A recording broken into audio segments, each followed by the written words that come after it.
Sekumpulan benda dikatakan himpunan jika kumpulan benda tersebut dapat didefinisikan dengan jelas.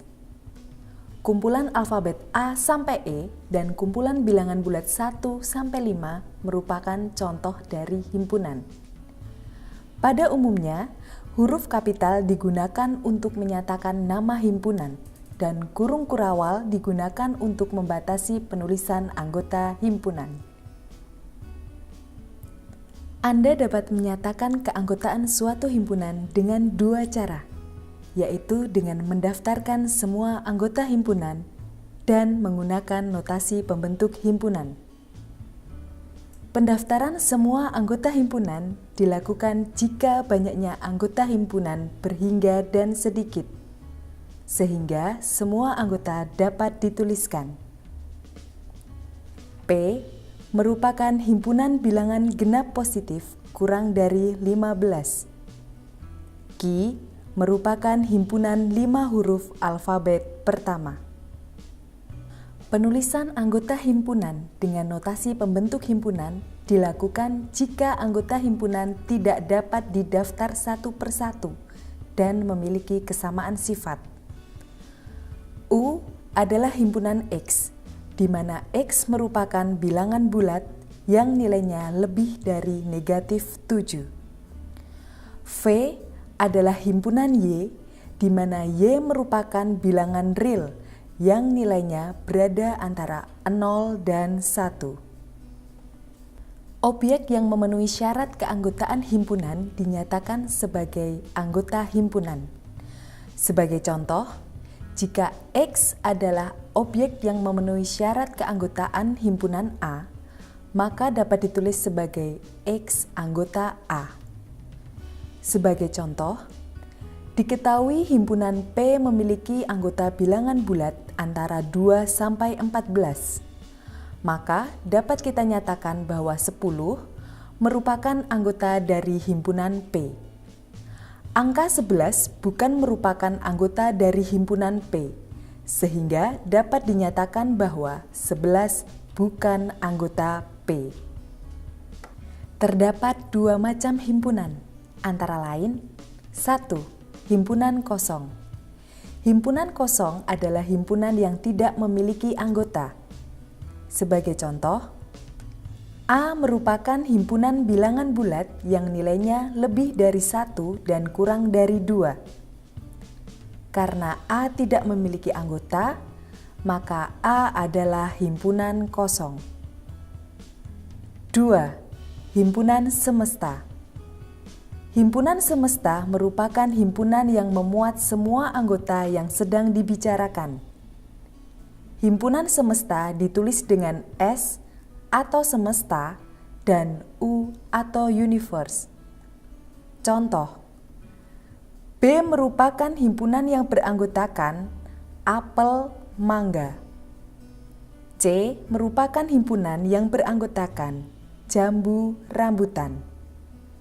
Himpunan semesta dari B dan C adalah himpunan buah-buahan. Terdapat 5 jenis hubungan antar himpunan, antara lain himpunan sama, himpunan bagian, himpunan ekuivalen, himpunan saling asing, dan himpunan kuasa. 1. Himpunan sama. Dua himpunan A dan B dikatakan sama jika objek-objek dalam himpunan A sama persis dengan objek-objek dalam himpunan B. Sebagai contoh, terdapat himpunan X yang beranggotakan A, P, dan I, dan himpunan Y yang beranggotakan I, P, dan A. Semua anggota himpunan X merupakan anggota himpunan Y. Begitu pula sebaliknya. Sehingga dapat dikatakan bahwa himpunan X sama dengan himpunan Y. Secara definisi, diketahui terdapat himpunan A dan B. A sama dengan B bila dan hanya bila untuk setiap X anggota A, maka X anggota B. Dan untuk setiap X anggota B, maka X anggota A. 2. Himpunan bagian.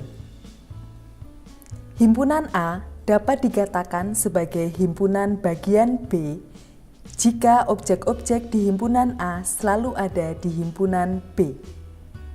Namun, terdapat objek di himpunan B yang tidak ada di himpunan A. Sebagai contoh, terdapat himpunan X yang beranggotakan A, P, dan I, dan himpunan Y yang beranggotakan S, A, P, dan I. Objek A, P, dan I yang merupakan anggota himpunan X terdapat di himpunan Y. Namun, objek S yang terdapat di himpunan Y tidak ada di himpunan X. Dengan demikian, X merupakan himpunan bagian dari Y. Secara definisi, diketahui dua himpunan A dan B. A bagian B. Bila hanya bila untuk setiap X anggota A, maka X anggota B. Dan ada suatu X anggota B dan X bukan anggota A. 3. Himpunan ekuivalen. Himpunan A dapat dinyatakan ekuivalen dengan himpunan B jika banyaknya anggota himpunan A sama dengan banyaknya anggota himpunan B. Sebagai contoh, terdapat himpunan X yang beranggotakan A, P, dan I, dan himpunan Z yang beranggotakan S, U, dan M. Himpunan X memiliki anggota sebanyak 3. Begitu juga dengan himpunan Z yang memiliki anggota sebanyak 3. Dengan demikian, maka himpunan X ekuivalen dengan himpunan Z. Secara definisi, diketahui dua himpunan A dan B. A ekuivalen B. Bila dan hanya bila banyaknya anggota di himpunan A sama dengan banyaknya anggota di himpunan B.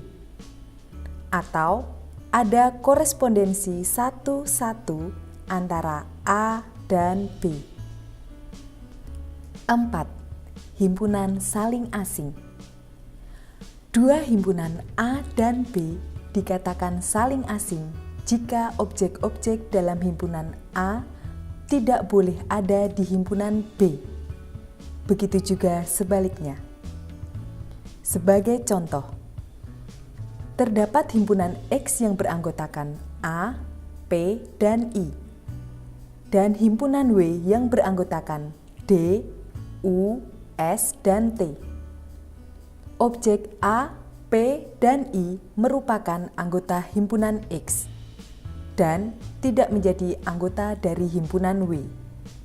Sedangkan D, U, S, T merupakan anggota himpunan W dan tidak menjadi anggota dari himpunan X. Dengan demikian, himpunan X dan W dapat dikatakan saling asing. 5. Himpunan kuasa. Himpunan kuasa dari X merupakan himpunan semua himpunan bagian dari X, termasuk himpunan kosong dan X itu sendiri. Sebagai contoh, jika terdapat himpunan X yang beranggotakan A, P, dan I, maka himpunan kuasa dari X antara lain himpunan kosong A, P, I, A dan P, A dan I, P dan I, A, P, dan I. Diagram Venn. Himpunan dapat dinyatakan dan diilustrasikan dengan menggunakan diagram Venn. Sebagai contoh, jika terdapat sebuah himpunan U yang memiliki anggota bilangan bulat yang memiliki nilai dari 0 hingga 9, dan himpunan A yang anggotanya adalah bilangan bulat yang memiliki nilai di antara 1 dan 5, maka akan dihasilkan diagram Venn sebagai berikut.